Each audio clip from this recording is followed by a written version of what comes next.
Welcome to my channel, a lead that brings your story about the love of a mafia boss.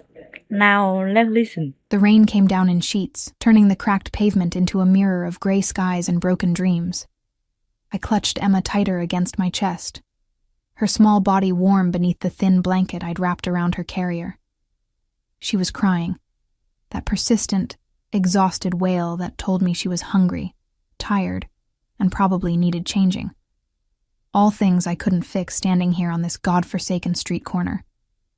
The bus had left exactly 3 minutes ago. I'd watched its red taillights disappear around the corner while I was still half a block away, running with a diaper bag slapping against my hip, and my daughter screaming in my arms. 3 minutes. That's all it took for my entire day to collapse.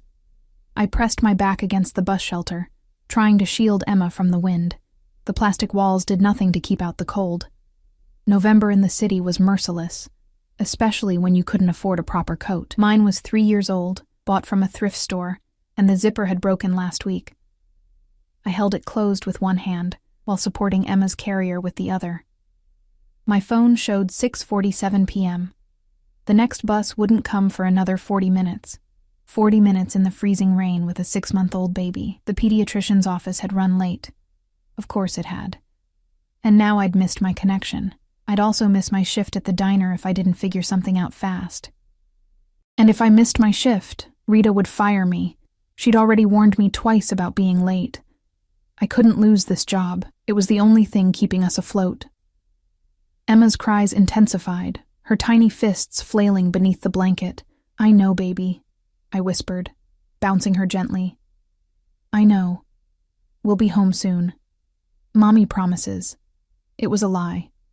We wouldn't be home soon, and when we finally got there, our apartment would be just as cold as this street corner, because I'd had to choose between the heating bill and Emma's prescription.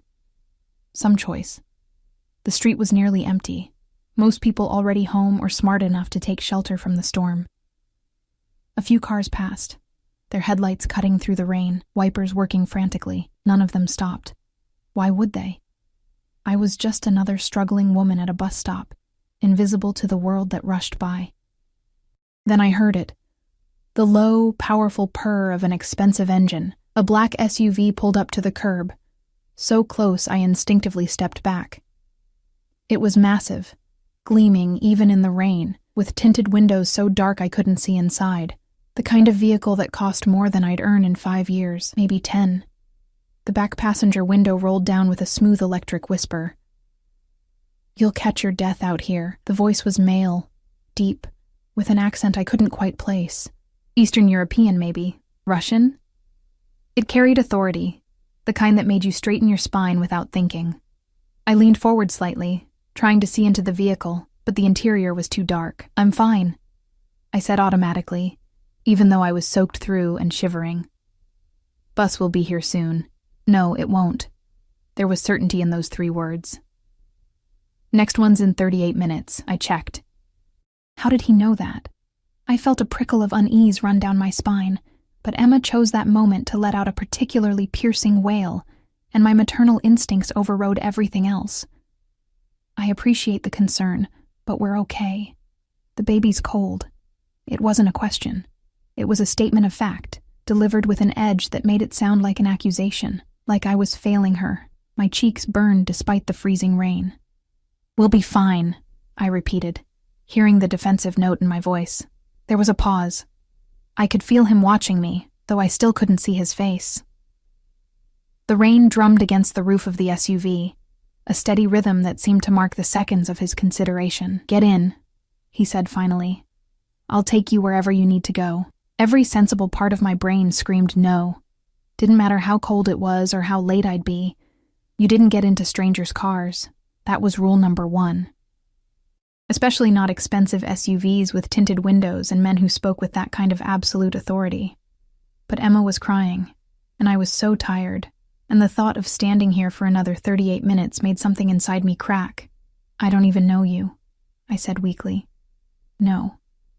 Another pause. "But I know what it's like to be desperate." Something about the way he said it, so matter of fact, without pity or judgment, made me hesitate.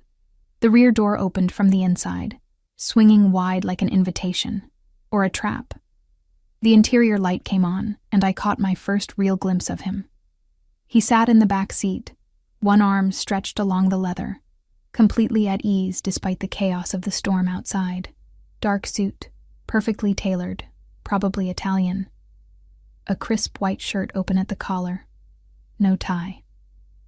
His face was all hard angles and sharp edges, high cheekbones, a strong jaw shadowed with stubble, a straight nose that looked like it had been broken at least once. His hair was dark, swept back, with just a touch of silver at the temples that somehow made him look more dangerous rather than older. But it was his eyes that stopped me cold. Dark, almost black, and absolutely intense. They fixed on me with a focus that made me feel like I was the only person in the world. Like he was taking inventory of every detail, my soaked hair plastered to my face, my broken coat, my cheap sneakers with the sole coming loose, my daughter screaming in my arms. He didn't smile, didn't soften, just watched. "Your baby needs warmth," he said quietly. "Let me provide it." In the driver's seat, I could see another man, huge, bald, with a neck like a tree trunk. He didn't turn around, didn't acknowledge my presence at all, just stared straight ahead like a statue. This was insane. This was how people disappeared. But Emma's cries were getting weaker, more whimpery, and that scared me more than any stranger possibly could. I made my decision in the space between heartbeats. "Just to the diner on 5th Street, I said, climbing into the SUV before I could change my mind. "I work there. I can't be late." The door closed behind me with a heavy, solid thunk that sounded like a vault ceiling. The driver pulled away from the curb immediately, smooth and fast, and suddenly we were moving through the rain-slicked streets. The interior was warm, blissfully, wonderfully warm. I could feel the heat seeping into my frozen bones immediately. The seats were cream leather, soft as butter. There was a faint scent in the air, expensive cologne, something woody and dark with a hint of spice. Beneath it, I caught something else. Danger. Power, the kind you couldn't buy, only earned. "Thank you," I managed, adjusting Emma's carrier in my lap. She was already calming down, responding to the warmth. "Really, thank you." He didn't respond immediately, just continued watching me with those unsettling eyes. Up close, I realized he was younger than I'd first thought, maybe mid-30s, but there was something ancient in his gaze, something that said he'd seen too much. "What's her name?" he asked, nodding toward Emma. "Emma." I pulled the blanket down slightly so he could see her face. "She's 6 months. Beautiful." He said it without inflection, a simple observation. His eyes lingered on her for a moment before returning to me. "And you?" "Sophie." It came out automatically before I could think better of giving my real name to a stranger. "Sophie Ward. Sophie." He repeated it slowly, like he was tasting the syllables. "You work at a diner." It wasn't a question, but I nodded anyway. "Evening shift. If I don't show up, you'll lose your job," he finished. "Yes, I understand." The way he said it made me think he did understand, really understand. But that was ridiculous. Men who rode in vehicles like this, who wore suits that cost thousands, who commanded that kind of presence, they didn't understand what it was like to choose between heating and medicine. We drove in silence for a few minutes. I watched the city slide by through the tinted windows, trying to orient myself. We were heading in the right direction, at least. The driver navigated the streets with precise efficiency, never hesitating, always knowing exactly where to turn. "How did you know?" I asked suddenly. "About the bus schedule." A slight curve touched his lips. Not quite a smile, but close. "I make it my business to know things." That should have scared me more than it did. "You have someone who can watch her?" He nodded at Emma again. "While you work?" My chest tightened. "My neighbor, Mrs. Chen. She helps out sometimes." Another lie. Mrs. Chen had helped exactly twice before, telling me she was too old to manage a baby. Now I left Emma in the apartment with a baby monitor, checking on her during my breaks. It was illegal, definitely unsafe, and it made me sick with guilt every single night. But I had no choice. Daycare cost more than I made. Family wasn't an option. My parents had made that clear when I'd gotten pregnant. His eyes narrowed slightly, like he knew I was lying, but he didn't call me out on it. The father? His tone was casual, but there was something sharp beneath it. Gone. The word came out harder than I intended. Has been since I told him I was pregnant. Coward. It was said with such cold contempt that I blinked. He wasn't looking at me anymore, but at something beyond the window, his jaw tight. Yeah, I agreed softly. He was. The SUV slowed, and I realized we were already on 5th Street. The diner's neon sign glowed red through the rain. Rosie's, with the S flickering like it might give up any second. My heart sank. I was going to be late anyway. Rita would be furious. The driver pulled up right in front of the entrance, and I fumbled for the door handle, suddenly desperate to escape the intensity of those dark eyes. Thank you again, I said quickly. Really, you saved us tonight. Sophie. I froze halfway out of the vehicle, Emma's carrier in my hands. Turned back. He was leaning forward slightly, close enough that I could see the exact shade of his eyes. Not black, but such a dark brown they were almost obsidian. Close enough to smell that cologne again, to feel the heat radiating from him. Be careful, he said quietly. These streets aren't safe at night, for you or your daughter. There was something in his voice, a warning maybe, or a promise. I couldn't tell which. I will, I stammered. He reached into his jacket, and my heart stopped. But he just pulled out a card, thick, cream-colored, expensive. Extended it toward me between 2 fingers. If you need anything. I took it automatically, my fingers brushing his for just a second. His skin was warm, his grip firm. The touch sent an unexpected jolt through me. The card was heavy, embossed. No name. Just a phone number in elegant script. I can't accept, I started. You already have. He leaned back, that almost smile returning. Now go. You're late. I stumbled out into the rain, Emma's carrier held against my chest. The door closed behind me, and the SUV pulled away, silent and swift as a shark. I stood there for a moment, rain soaking me all over again, staring at the card in my hand. What the hell had just happened? Who was he? And why did the thought of never seeing him again make my chest ache in a way that had nothing to do with the cold? Sophie! Rita's voice screeched from the diner entrance. You're 15 minutes late. Get in here. I shoved the card into my pocket and hurried inside, my mind still spinning with questions I had no answers to. I didn't know then that accepting that ride had just changed everything. That the man in the expensive suit with the dangerous eyes had already decided something about me the moment he'd seen me standing in the rain. I didn't know that I'd just made a deal with the devil without even realizing it.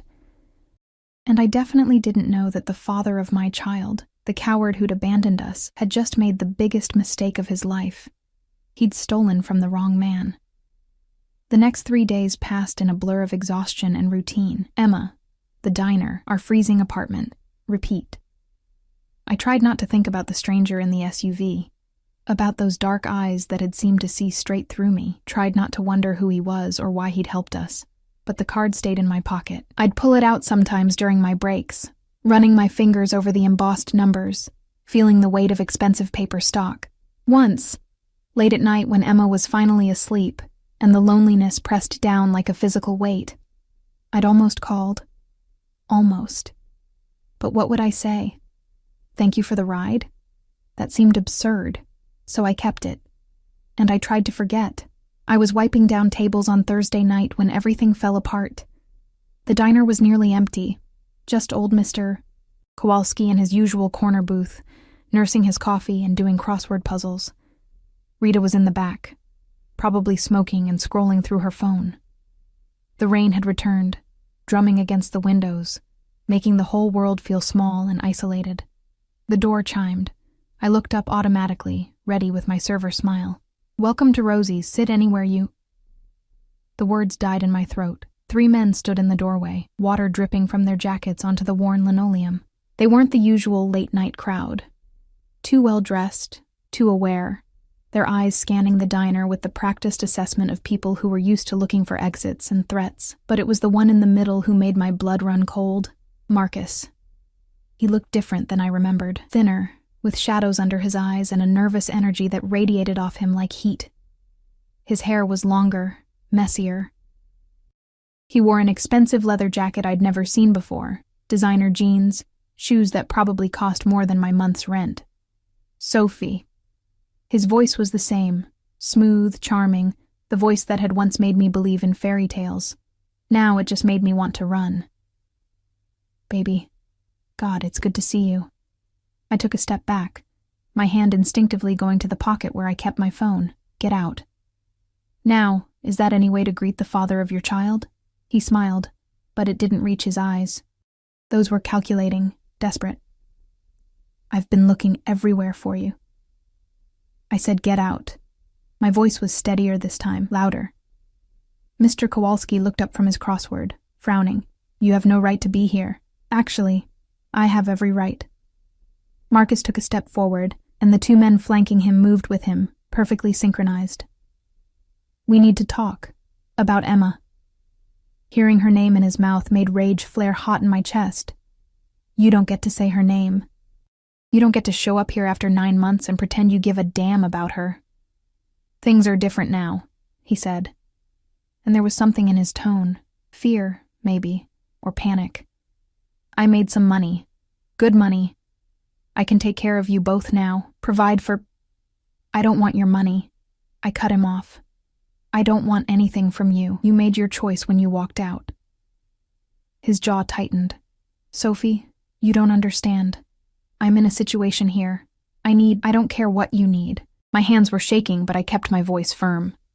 Leave, now, or I'm calling the police. One of the men, tall with a scar running down his cheek, laughed. It was not a pleasant sound. The police? That's cute. Marcus held up a hand, silencing him. Sophie, please, just 5 minutes. Let me explain. No. Sophie! Rita's voice boomed from the kitchen. What the hell is going on out here? She emerged, all 5'2" of her, arms crossed over her ample chest. Rita had run this diner for 30 years, and she didn't take shit from anyone. She took one look at Marcus and his friends, and her eyes narrowed. We don't want trouble, she said flatly. You boys need to move along. This is a private conversation, the scarred man said. This is my diner, Rita shot back. And I say get out before I call the cops. The third man, who'd been silent until now, pulled back his jacket just enough to show the gun tucked into his waistband. Mr. Kowalski made a small noise and ducked lower in his booth. I don't think you want to do that, the man said quietly. My heart was hammering so hard I could barely breathe. This couldn't be happening. Not here. Not now. Marcus, please, I whispered. Just go. Whatever this is, I can't help you. But you can. He moved closer, close enough that I could smell the expensive cologne he was wearing, too much of it, like he was trying to cover something else. Fear sweat, maybe. I just need you to tell them. The door chimed again. Everyone turned. He stood in the doorway, rain dripping from his dark coat, and the temperature in the room seemed to drop 10 degrees. The man from the SUV, but he was different now, harder, colder, with an aura of controlled violence that made the hair on the back of my neck stand up. He wasn't alone. The huge bald man from the driver's seat stood behind him, along with 2 others, all of them watching, perfectly still, perfectly dangerous. The stranger's dark eyes swept the diner, taking in everything in a single glance. Marcus and his men, Rita, white-faced and pressed against the counter, Mr. Kowalski trying to make himself invisible. Me, standing there with my heart in my throat, his gaze locked on me, and something flickered across his face. Concern? Anger? It was gone too fast to identify. Then he looked at Marcus, and his expression went utterly blank. Empty. That was somehow more terrifying than rage would have been. Marcus Sullivan. His voice was soft, almost gentle, but it carried through the diner like a judge pronouncing sentence. You've been difficult to find. Marcus had gone pale, all the color draining from his face. Mr. Volkov, I can explain. Can you? The stranger, Volkov, took a single step forward. Just one. But Marcus and his men all stepped back, instinctively creating distance. You stole from me $300,000, and then you disappeared. $300,000. The number echoed in my head, not making sense. Marcus had never had that kind of money, never had access to anything close to. It was a mistake, Marcus was saying, words tumbling out fast and desperate. I was going to pay it back. I just needed time. I have a plan. You had time. Volkov's tone didn't change, still soft, still terrifying. 6 months. And instead of making it right, you ran, and you dragged innocent people into your mess. His eyes flicked to me again, just for a second. Understanding crashed over me like ice water. You came here looking for me, I said to Marcus, my voice hollow. You knew he was looking for you. You thought, what? That I could help?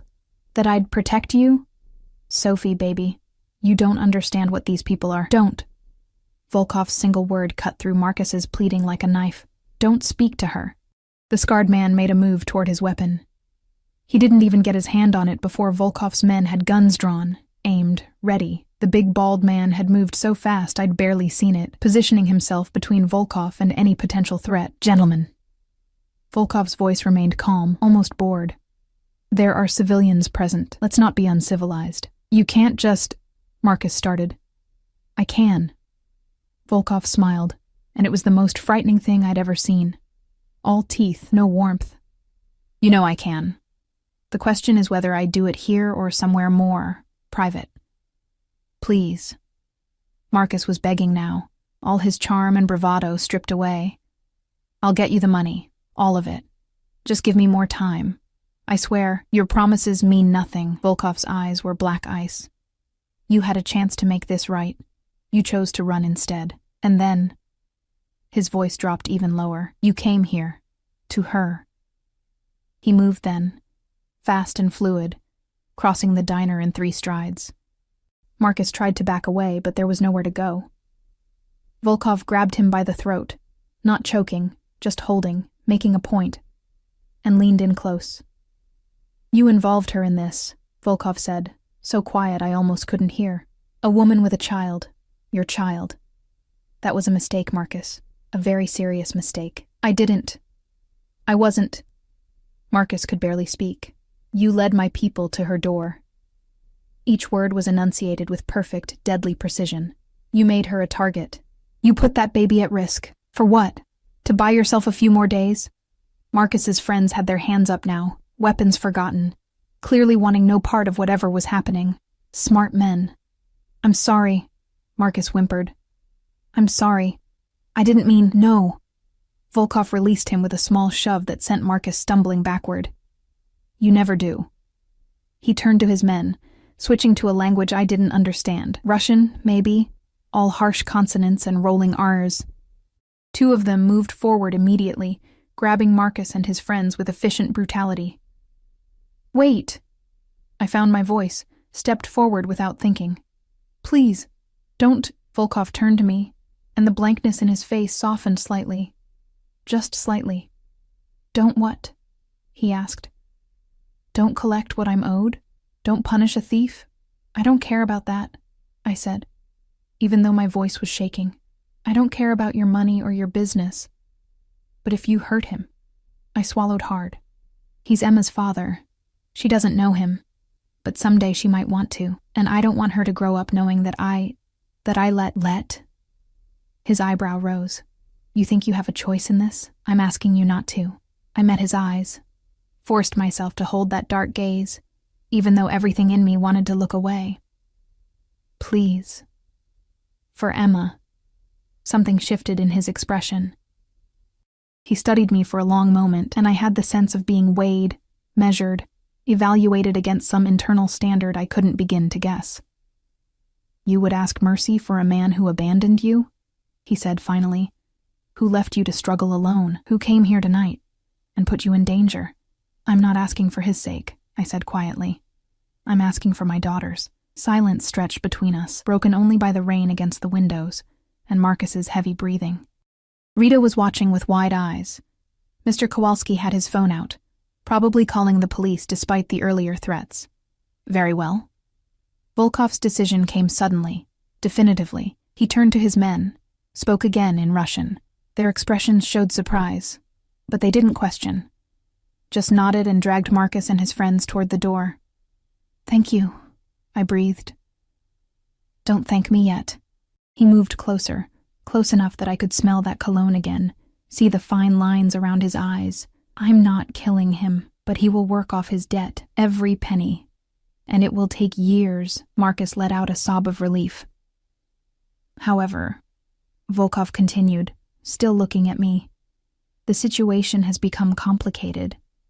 He led my people to you, which means other people know about you now. People who might think they can use you to get to him, or to me." "To you?" I didn't understand. "Why would—" "Because I've taken an interest." He said it simply, like it was obvious. "And in my world, that makes you valuable, which makes you vulnerable." Fear coiled in my stomach. "I don't want to be part of your world." Too late. His hand came up, fingers brushing my cheek so gently I almost didn't feel it. Almost. "You accepted the ride, Sophie. You took my card. And now Marcus has connected us publicly. Whether you want it or not, you're already involved." "That's not fair." "No," he agreed. "It's not. But it's reality. And reality doesn't care about fair." His men were at the door, Marcus between them, still crying. Volkov glanced at them, then back at me. "I'll have someone watching the diner," he said. "And your apartment, for your protection." "I don't need—" "Yes, you do." It wasn't a suggestion. You just don't know it yet. He reached into his jacket, pulled out a phone. Sleek, expensive, nothing like my battered old model. Held it out. "Take it. It has one number programmed in, mine. If anything happens, anything at all, you call, immediately." I stared at the phone like it was a snake. "I can't accept this." "You can. You will." He pressed it into my hand, his fingers wrapping around mine, warm and firm. "Don't argue, Sophie. Not about this." "Why?" The question burst out of me. "Why do you care? You don't even know me." Something flickered across his face. Something almost like pain, there and gone in an instant. "No," he said softly. "But I'm going to." Then he was gone, moving toward the door with that same fluid grace. His men followed, Marcus stumbling between them. The door chimed as they left, and suddenly the diner felt empty. Too quiet, like a held breath finally released. Rita let out a shaky laugh. "What the fuck was that?" I looked down at the phone in my hand, expensive and heavy and humming with silent significance. "I have no idea," I whispered. But I was lying. Some part of me knew exactly what it was. It was the beginning of the end of my freedom. And God help me, I wasn't sure I wanted to fight it. I called in sick the next day. Rita didn't give me trouble about it, for once, probably because she was still shaken from the night before. Mr. Kowalski had indeed called the police, but by the time they arrived, everyone was gone except me, Rita, and a very confused elderly man trying to explain what he'd seen. The cops took statements, looked skeptical, and left with warnings about staying out of trouble, as if I'd had a choice. I spent the day in our tiny apartment, watching Emma play with her stuffed rabbit on a blanket, trying to process what had happened. Marcus had stolen $300,000 from a man named Volkov, a man who commanded respect with a single look, who had people killed with a word, a man who now claimed I needed protection because Marcus had connected us, a man who looked at me like I was something precious and breakable and his. The phone he'd given me sat on the coffee table, silent and accusatory. I'd turned it on once, just to see. One contact, V. No missed calls, no messages, just waiting. I should throw it away. Should pack up Emma and disappear, move to another city, start over somewhere he'd never find me. But even as I thought it, I knew it was pointless. Men like Volkov didn't lose track of things they'd claimed. And somehow, in the space of a single car ride and one confrontation, he'd decided I belonged to him. The rational part of my brain was screaming danger. The part that had barely slept in 9 months, that was drowning in bills and fear and loneliness. That part whispered, what if? What if he meant it? What if he really would protect us? What if, for once in my life, I didn't have to do everything alone?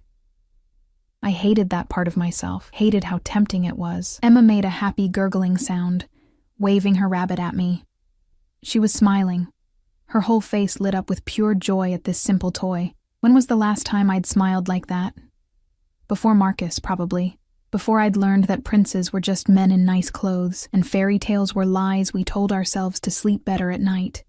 A knock at the door made me jump. I scooped Emma up, held her close, crept to the peephole. A woman stood in the hallway, petite, Asian, maybe mid-40s, wearing a professional gray suit and carrying a large bag. She looked directly at the peephole, as if she knew I was watching. "Ms. Ward." Her voice was accented, crisp. "My name is Lynn. Mr. Volkov sent me. Of course he did." I opened the door a crack, keeping the chain on. "I didn't ask for anything. No." Lynn's smile was polite, professional, and utterly inflexible. "But Mr. Volkov insists." "May I come in? I have supplies for the baby, and food.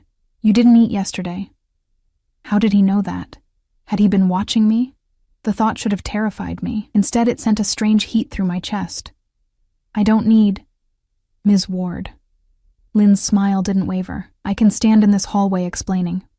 Or you can let me in and I can show you what I've brought. Either way, I'm not leaving until you accept Mr. Volkov's assistance." He was very clear about that. I stared at her for a long moment, then sighed and undid the chain. What was the point of fighting? He'd already made it clear I didn't have a choice. Lynn entered with brisk efficiency, setting her bag on my sagging couch. "The apartment is not suitable," she observed, looking around at the water-stained ceiling, the drafty windows, the ancient radiator that clanked and barely produced heat. "Mr. Volkov will want to move you somewhere better."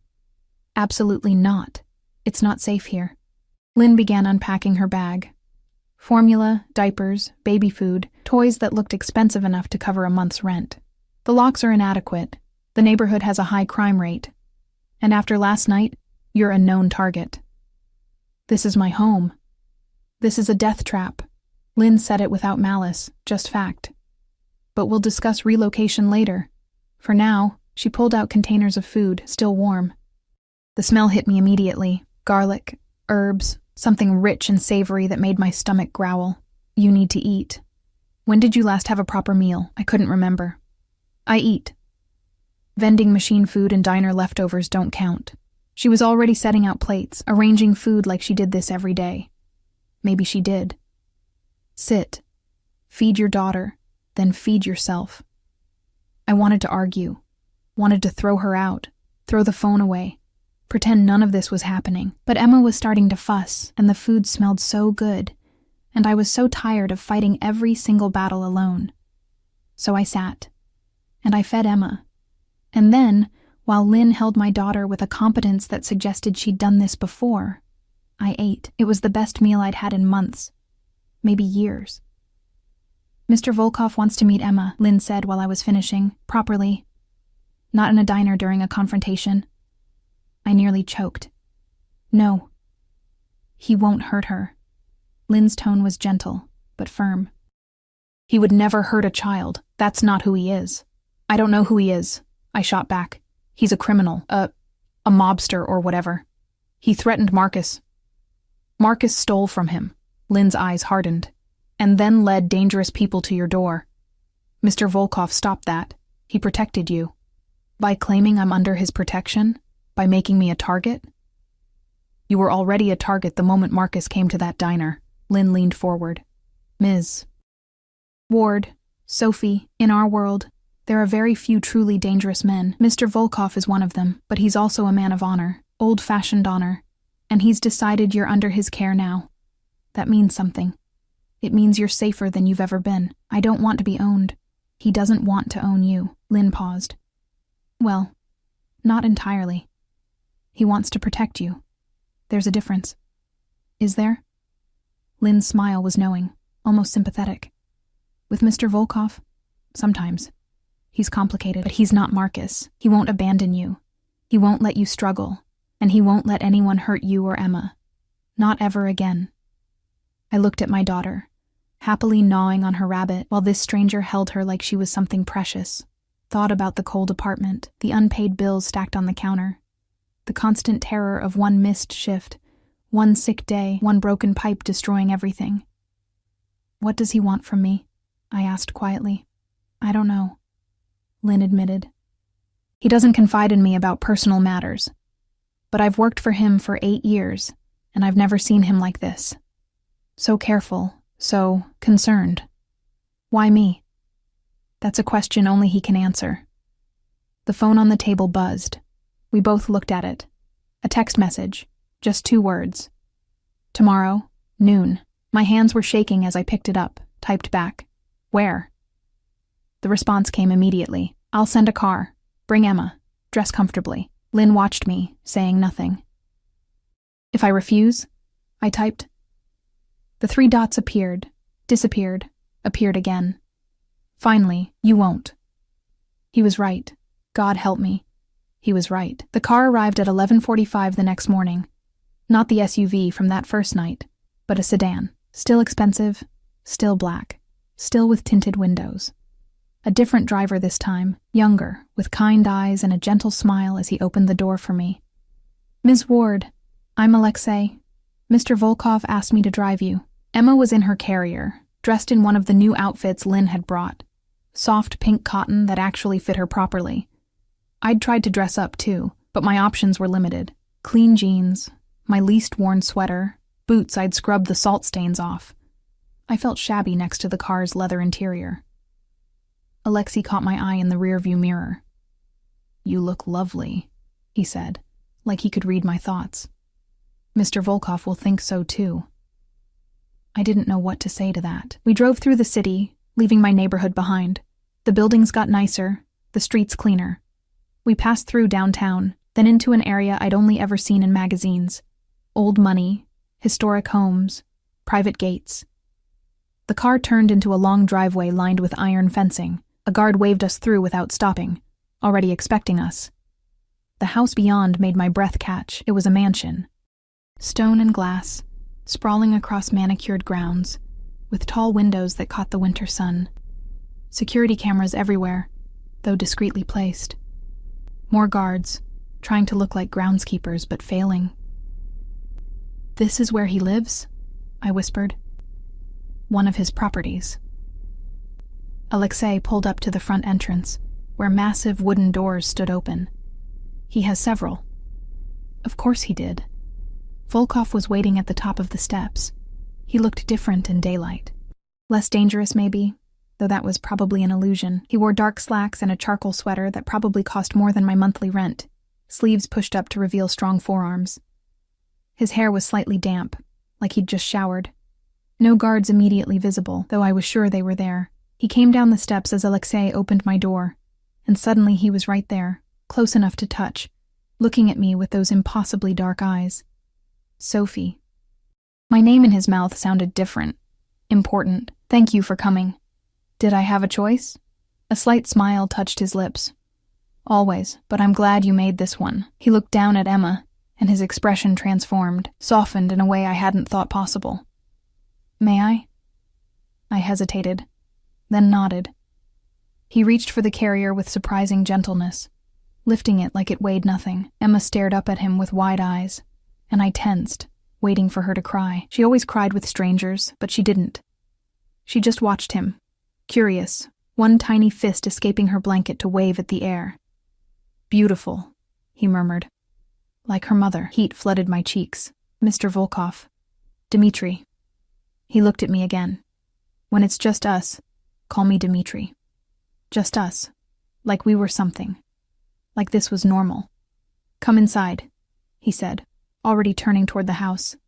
"It's too cold out here for her." And I followed because what else could I do? Leave Emma with him and run? The thought was absurd. The interior of the mansion was even more overwhelming than the exterior. Marble floors, high ceilings, artwork that looked like it belonged in museums. But Dmitri led me past all of it, down a hallway to a room at the back of the house. It was warm, sun-filled, with large windows overlooking a garden, and it was filled with baby things. A crib, white, expensive, with soft bedding covered in stars. A changing table stocked with supplies, toys, books, a mobile with gentle music. A comfortable chair by the window, perfect for feeding or rocking. Everything new. Everything perfect. Everything chosen with care. What is this? My voice came out strangled. A nursery. He set Emma's carrier down gently, began unbuckling her with practiced ease that shocked me. For when you visit. I stared at him. You built a nursery for visits? Yes. He lifted Emma out, held her against his chest like he'd done it 1,000 times. She settled immediately, her small hand gripping his sweater. Though I hope eventually it will be more than that. You're insane. Probably. He smiled down at Emma, and something in my chest cracked at the tenderness in his expression. But I've never been accused of thinking small. I should have been angry, should have grabbed my daughter and run. But I was transfixed by the sight of this dangerous man holding my baby, like she was made of glass, looking at her like she was the most important thing in the world. Why are you doing this? I whispered. He looked up, met my eyes, and the intensity there stole my breath. Because Marcus was a fool, he said quietly. Because any man who would walk away from this, from you, from her, doesn't deserve what he had. And because I've spent 15 years building an empire, accumulating power and wealth and influence, and none of it has ever felt like it meant anything. Until I saw you standing in the rain, protecting your daughter from a world that had already failed you both. And I thought... He paused, jaw tightening. I thought, here is something worth protecting. Here is something real. You don't know me. Not yet. He took a step closer, still holding Emma, who was falling asleep against his shoulder. But I will. If you let me. And if I don't? His smile was sad. Then I'll still make sure you're safe. Still make sure Emma has everything she needs. Still watch from a distance and wonder what it would have been like if you'd said yes. Yes to what? To letting me into your life. He reached out with his free hand, fingers brushing my cheek like he'd done in the diner. To accepting that someone wants to take care of you for once. To trusting that not all men are Marcus.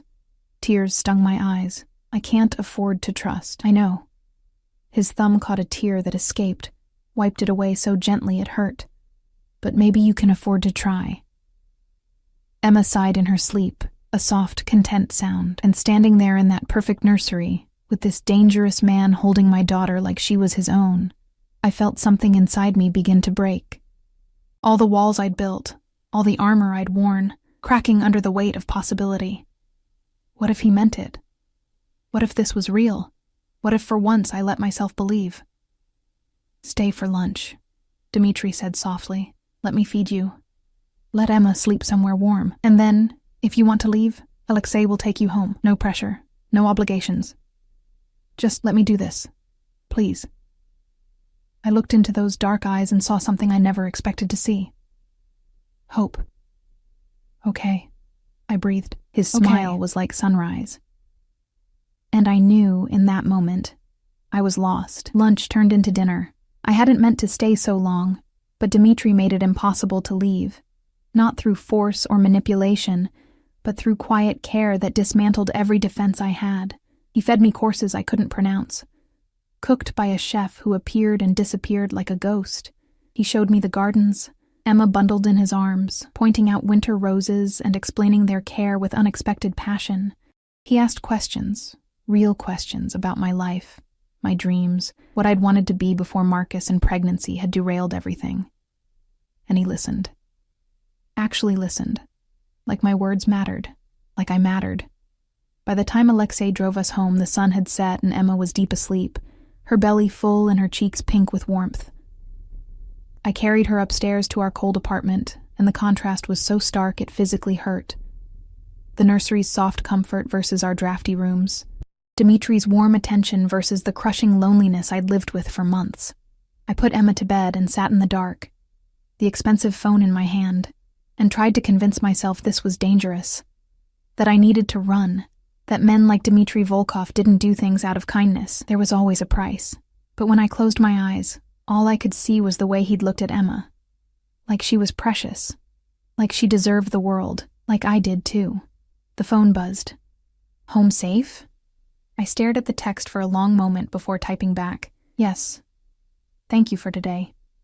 The pleasure was mine. Sleep well, Sophie. Both of you. I did sleep. Better than I had in months. The next week blurred into a pattern I couldn't have predicted. Dimitri didn't push, didn't demand.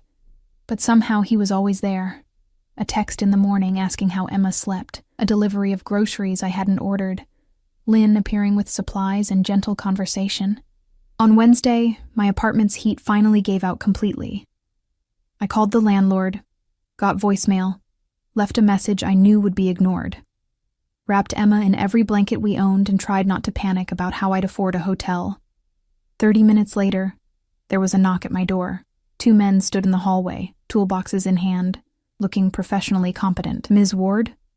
We're here to fix your heating system. I started, then stopped. Of course I hadn't. Did Dimitri send you? Mr. Volkov wants to ensure the baby stays warm, one of them said, like it was the most natural thing in the world. They had the heat working within an hour. Refused payment. Left me with a warmth that had nothing to do with the fixed radiator. I texted him, "You can't just fix my apartment." His response, "I can. I did. Emma needs to be warm. I'm not a charity case. No. You're someone I care about. There's a difference." I stared at those words until they blurred.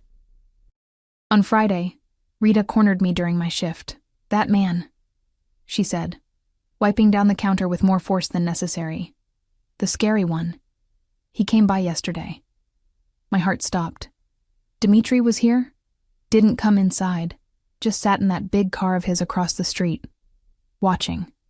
For 3 hours. She gave me a look. "Want to tell me what's going on, Sophie?" "I don't know," I admitted. "He says he wants to protect me. From what?" "From everything, apparently." Rita was quiet for a moment, then sighed. "Look, I don't know what you've gotten yourself into, and I don't want to know, but that man, he looks at this place like he's memorizing every exit, every threat. Like he's ready to burn the whole city down if something happens to you." She paused. "Just be careful, honey. Men that intense?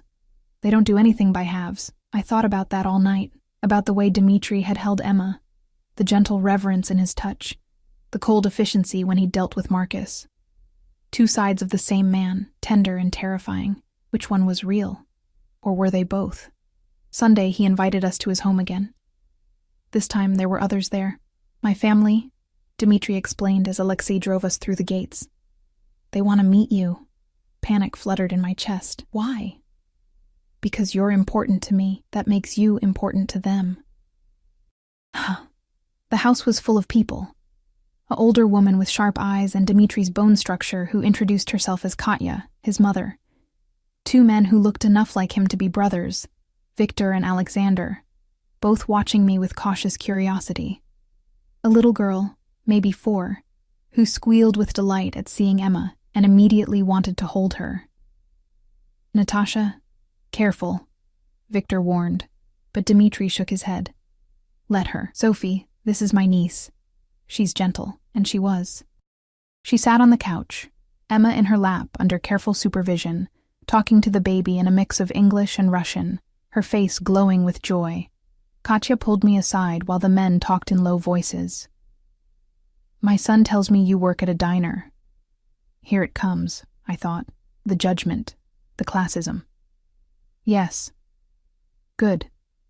Her answer surprised me. "You know how to work, how to survive. That matters more than people think." She studied me with those sharp eyes, so like Dimitri's. "He's different with you. Softer. I wasn't sure he remembered how to be soft." "I don't understand what he wants from me," I admitted quietly. "Everything." Katya's smile was knowing, but he'll wait. He's patient when it matters, and you matter, Sophie Ward, more than you know. Lunch was chaotic and warm, and nothing like I'd expected. They argued in Russian, laughed at jokes I didn't understand, but included me in everything that mattered. Victor's wife, Marina, appeared with their twins, boys who immediately made Emma laugh with their faces. Alexander told stories that had everyone groaning. Natasha refused to let go of Emma, declaring herself the baby's big sister now. And through it all, Dimitri watched me. Not possessively exactly, but with a focus that made me feel like I was the only person in the room. When it was time to leave, Natasha cried. When will Emma come back? Soon, Dmitri promised, kneeling to her level. Very soon. In the car, Emma asleep in her carrier, I finally asked the question that had been burning in me all day. Why are you doing this? Really?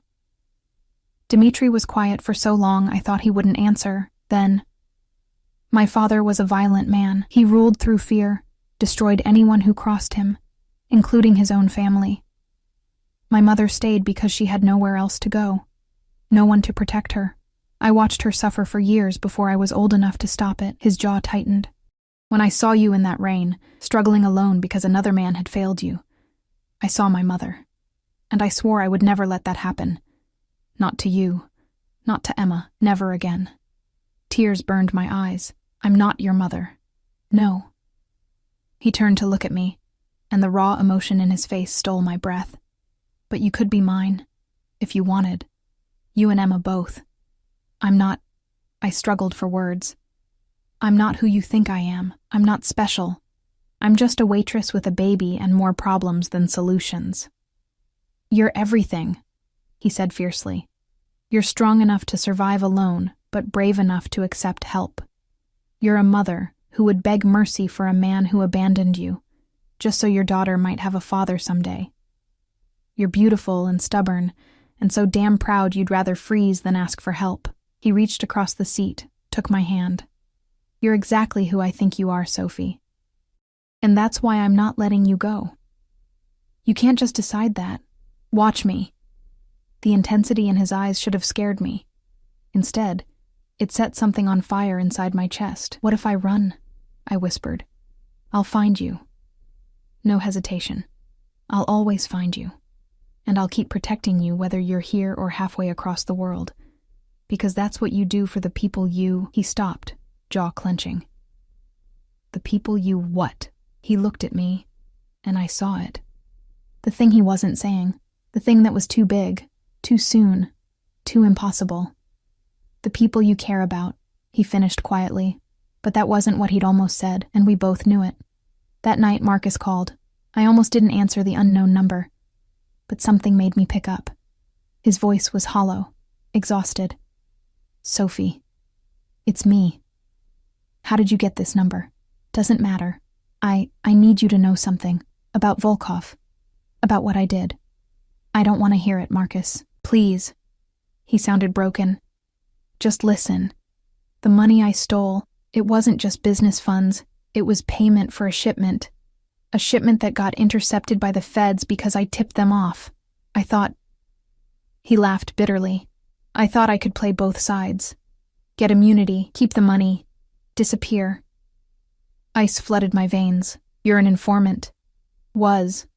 They dropped me when Volkov's people found me first. But Sophie, the people he was dealing with, the ones who lost that shipment, they're not going to let this go. They think Volkov set them up, and when they come for him, they'll come for anyone he cares about. I finished, understanding crashing over me. That's why you came to the diner. You wanted to warn me? I wanted to use you, he admitted. Thought maybe if I convinced you to run, take Emma away, I could use that as leverage. But seeing you with him, he paused. He really cares about you, doesn't he? I don't know. I do. I saw it. And Sophie, that makes you the most dangerous target in the city. These people, they'll hurt you to hurt him. They'll take Emma. Stop. My hands were shaking. Just stop. You need to run. Take Emma and disappear before... I hung up. Sat there in the dark, my daughter sleeping peacefully in her crib, and tried to process what I'd just heard. The phone Dmitri had given me felt like it weighed 1,000 pounds. I should run. Should pack everything, withdraw what little money I had, and disappear. It would be hard, but I'd survived hard before. Emma would be safe. We'd be free. But even as I thought it, I knew I wouldn't. Because Dmitri had been right about one thing. I was already involved. Marcus had made sure of that, and running would just make me a target without protection. At least here, with Dmitri watching over us, we had a chance. I picked up the phone, texted, "We need to talk."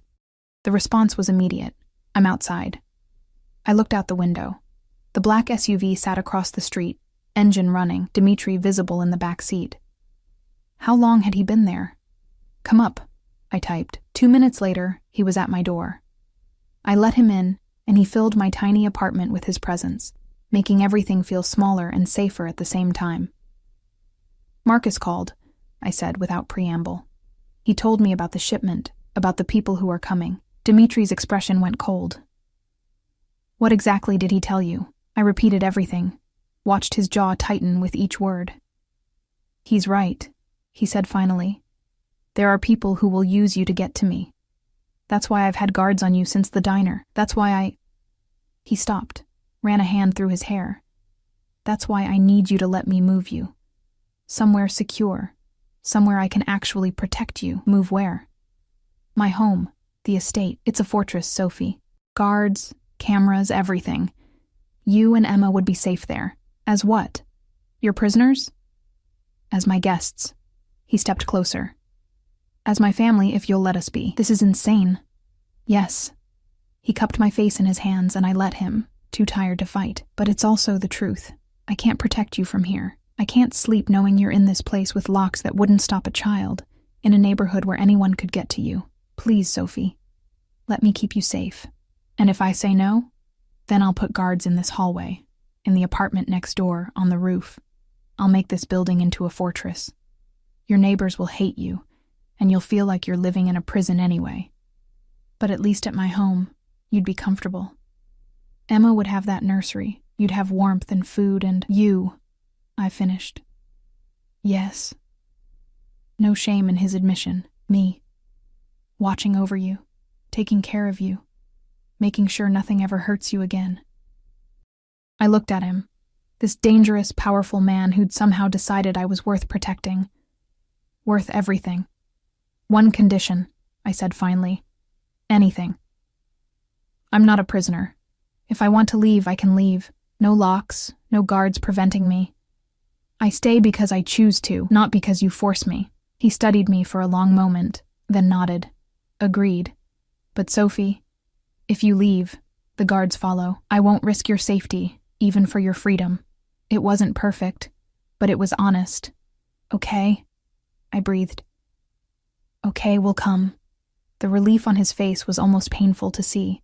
He pulled me into his arms, held me like I might disappear. "I won't let anything happen to you," he murmured into my hair. "I swear it." And standing there in his embrace, my daughter sleeping peacefully nearby, I chose to believe him. I chose to trust. God help us both. Moving into Dimitri's estate felt like stepping into another world. Lynn helped me pack our meager belongings, though she gently suggested most of it could be replaced.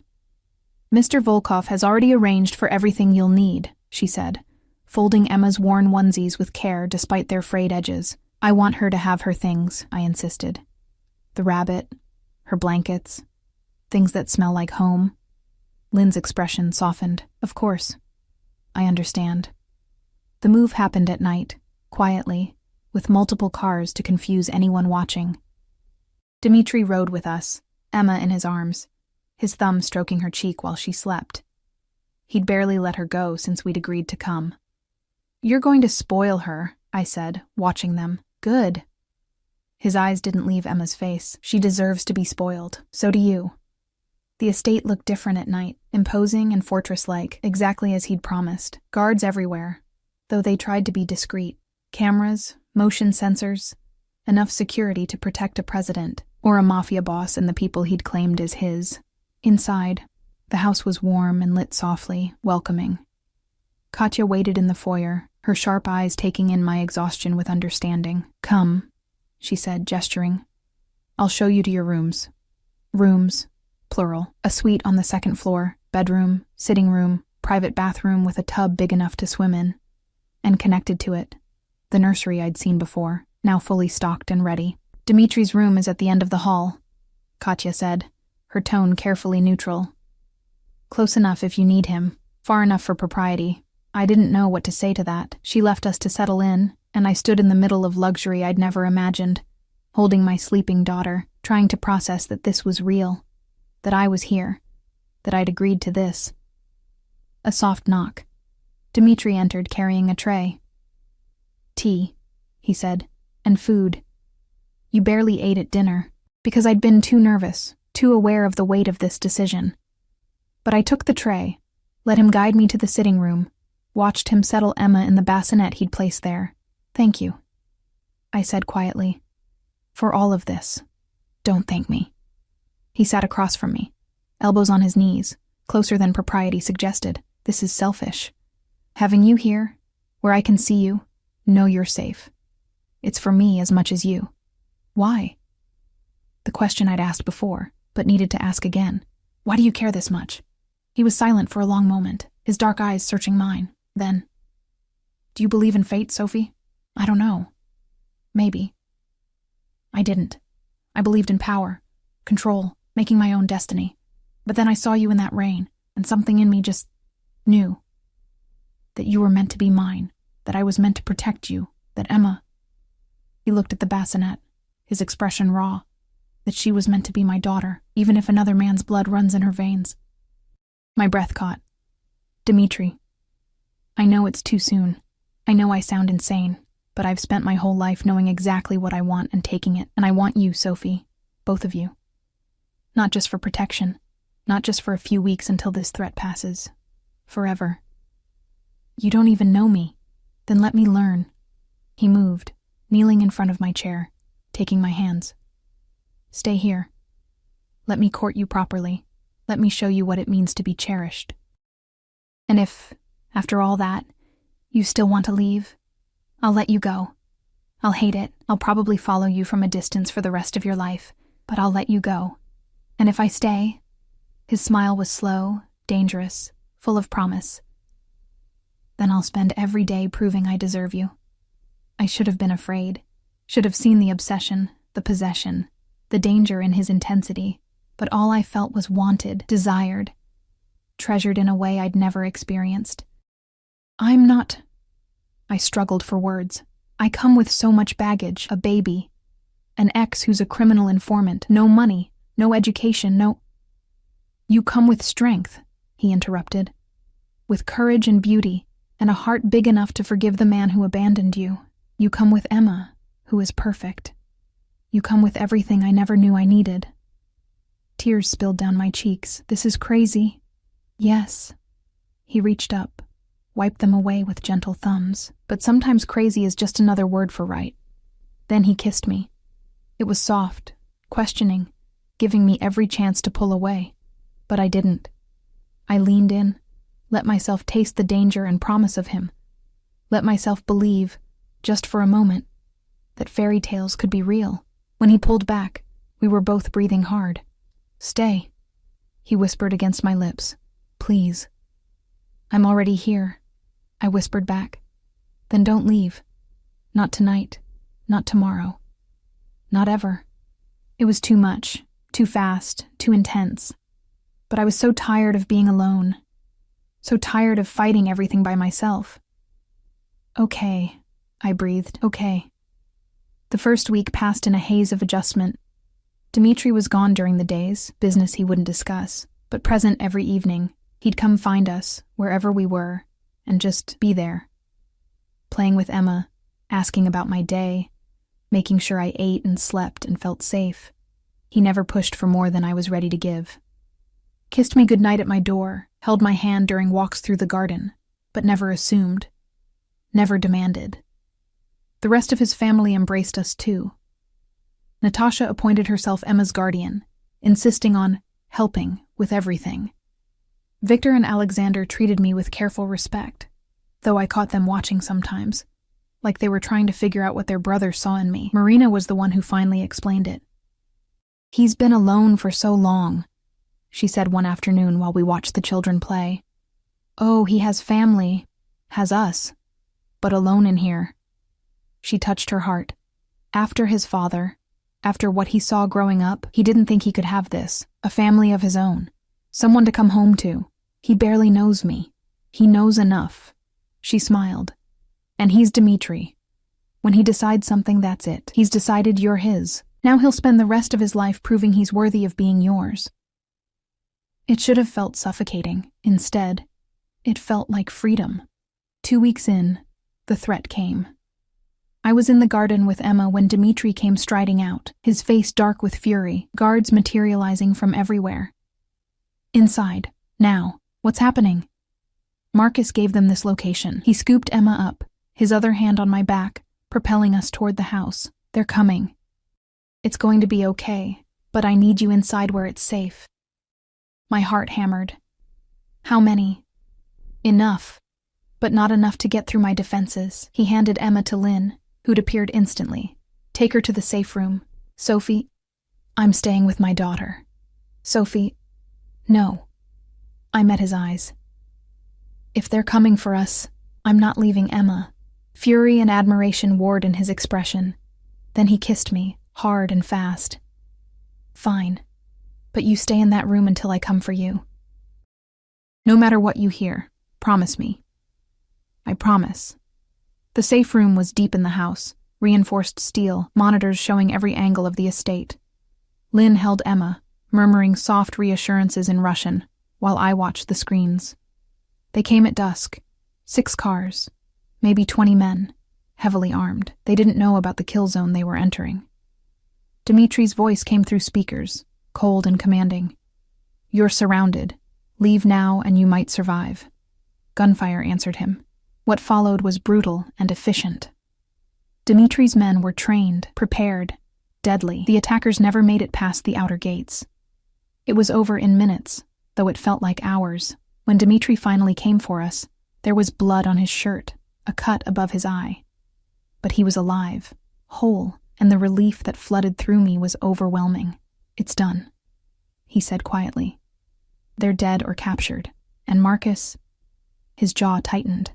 Marcus is in custody, my custody. He'll never threaten you again. What will you do to him? What I should have done from the beginning. He pulled me close, Emma between us. But not for me. For you. For Emma. For every night you struggled alone because he was too much a coward to stay. Don't kill him. The words escaped before I could stop them. Please. I know he deserves it, but he'll live. Dmitri's eyes softened slightly. He'll work off his debt in less pleasant ways than I originally planned. But he'll live. Emma. Because you asked. I sagged against him, exhausted and relieved and overwhelmed. It's over now, he murmured into my hair. You're safe. Emma's safe.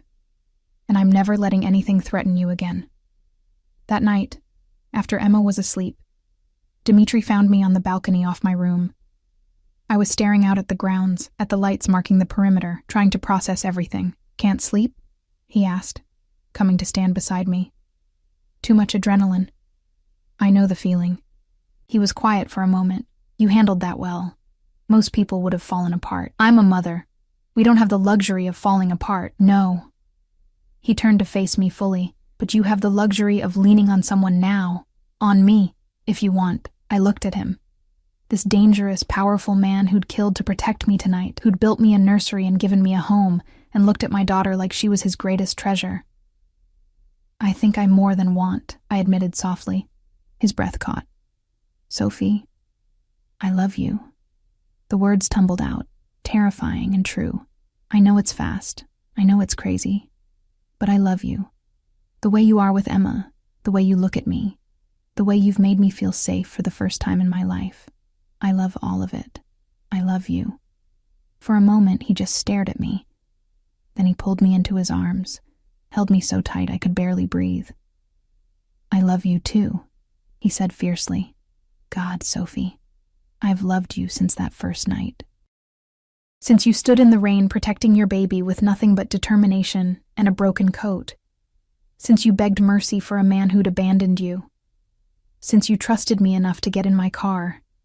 He kissed me then, and it was different from before, deeper, hungrier, full of promise and possession and love. Marry me, he breathed against my lips. I pulled back, stunned. What? Marry me. Let me make this real. Let me adopt Emma, give her my name, give you both everything I have. Let me spend the rest of my life proving I deserve you. Dmitri, that's too much, too soon, I know. But I don't care. I want you to be my wife. I want Emma to be my daughter. I want to wake up every morning knowing you're both mine and I'm yours, and nothing will ever separate us. I should have said it was insane. Should have asked for time, for space, for rational thought. Instead, I said, yes. His smile was incandescent. Yes? Yes. I laughed through my tears. Yes, I'll marry you. Yes, you can adopt Emma. Yes to all of it. He kissed me again, and again, until we were both laughing and crying, and I didn't know where he ended and I began. 6 months later, I stood in the estate's garden wearing a dress that cost more than I used to make in a year, watching Emma toddle toward Dmitri with Natasha's help. He scooped her up, kissed her cheek, settled her on his hip like she'd always belonged there. Then he turned to me, and the love in his eyes still took my breath away. We'd married quietly a month ago. Just family, just us, just the beginning of forever. Emma called him Papa now, had no memory of anyone else. The adoption had gone through last week, her birth certificate updated to show Dmitri as her father. Marcus was alive, working in one of Dmitri's more legitimate businesses, closely supervised, his debt slowly being repaid. He'd sent a letter when the adoption finalized. Just 3 words. She deserves better. For once he was right. Ready? Dmitri asked, Emma giggling in his arms. I looked at my husband, my daughter, the family that had materialized from a single desperate choice to accept a stranger's help in the rain. Ready, I said, and as we walked into the house together, our house, our home, our life, I sent up a silent prayer of thanks to whatever fate had put me on that street corner, in that storm, at exactly the right moment to meet the man who would change everything. I'd thought fairy tales were lies. I'd thought men who seemed too good to be true always were. I'd thought I was destined to struggle alone forever. I'd been wrong. Sometimes, rarely, miraculously, the dangerous man turns out to be the hero. The stranger in the expensive car turns out to be the love of your life, and the single mother standing in the rain finds her happily ever after all. Not because she was rescued, but because she was brave enough to accept love when it appeared, even from the most unexpected source. Emma squealed with delight as Dmitri spun her around, and I smiled, my heart full to bursting. This was my life now, our life. Chaotic, unconventional, built on a foundation most people would call insane, but it was ours, and it was perfect, and I wouldn't change a single moment of it.